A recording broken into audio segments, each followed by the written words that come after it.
up, everyone? My name is Sia. I'm Kristen. And we live in a tiny home. This is a 1976 Airstream, and how many square feet are we? We're 200 square feet, and we completely renovated this thing. We live in it full time when we're not traveling internationally, because we also do that a lot. We've been living in it for over 6 months now, and while there's so many pros, we absolutely love this lifestyle, there are also some cons. Yeah, there's some things that we really dislike, some things we even hate about this lifestyle, so we wanted to let you guys know.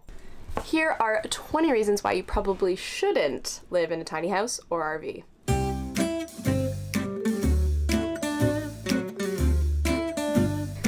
People love to come and stay with you. Now that could be a really good thing, but it can also be a not so good thing because people want to come and stay in your awesome tiny home and get a taste of your lifestyle. Who can blame them? But you get a lot of people who want to do it on a regular basis. And you're living in a small space, there aren't walls to divide rooms. So if you have a partner especially, not much is gonna happen, if you know what I mean.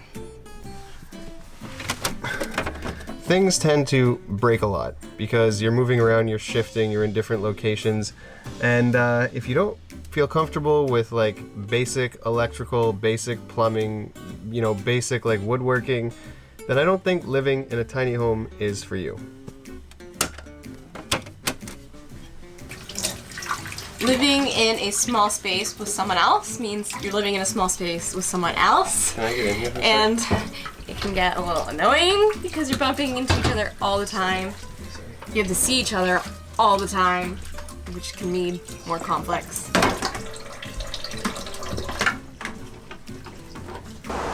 You have to be very conscious of the amount of water you're using, electricity you're using, and propane you're using because you don't want to run out when you're in the middle of nowhere. You put a lot more wear and tear on your vehicle when you're towing an RV that is thousands of pounds, so you have to do more oil changes, you have to fill up gas more often, you have to change your tires more often. You're gonna have to find experts that specialize in tiny homes and RVs, which can be a huge pain. Like when we had to get our propane lines checked, we called around and only like one guy out of 20 was willing to do it because he was certified to operate and work on RVs and tiny homes. Such a pain. You're constantly cleaning because living in a small space means it gets dirty a lot more often because there's less room for dirt and dust to move around. So you constantly have to clean or else it just looks cluttered and just gross and you don't want to live in that filth and you look actually a little dirty. If you plan on being in any cold climates or winter RVing, then you're gonna have to winterize your RV. Otherwise, your pipes will freeze and burst. It's a whole other set of problems with winter RVing. Towing an RV, Airstream, tiny home can do a lot of damage on your home because I've heard it's actually like being in a 7.0 earthquake for your home. So things shift, things break. Like for example, this countertop and cabinet here used to be attached to the wall. It's no longer attached to the wall. We've got cracks in our ceiling. We've got cracks in our countertop. We always have to fix things. Not so fun. Mold and mildew are constant issues in a tiny space. Every time we exhale, every time we're using the hot water, the shower, we get buildup and condensation, which can cause mold and mildew. Not fun. Driving is terrifying with an Airstream or RV behind you. You're towing it and it, like, you can definitely feel it. You can feel the sway. When you're going downhill, oh my God, is where I really get scared because it pushes you forward. And every single time I'm like, this is it, we're gonna flip. Terrifying. Space is so limited. Like our stovetop only has 2 burners. We couldn't even fit 4 burners. We only have 1 pot. And our fridge is like 1/3 the size of a regular fridge.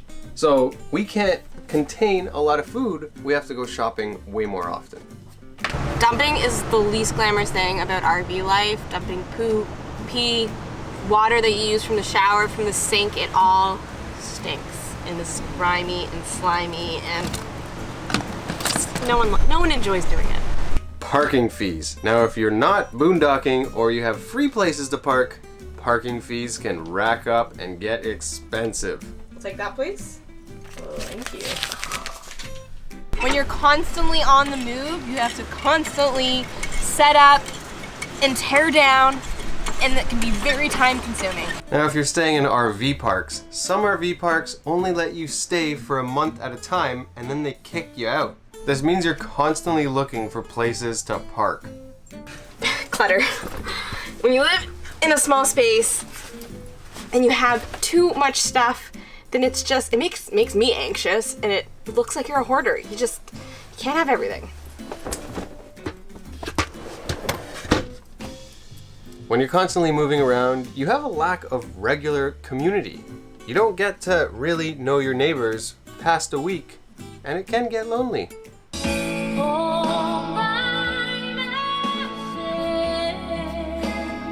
You have to be a lot more aware of your water usage, especially if you're not connected to a hose and you just have tanks filled up, because you'd be surprised how fast you can run out of water. And hot water, luxury.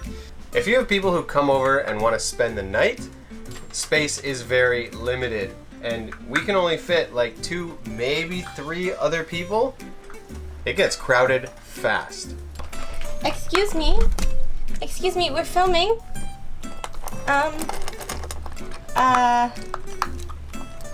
Hello? And action.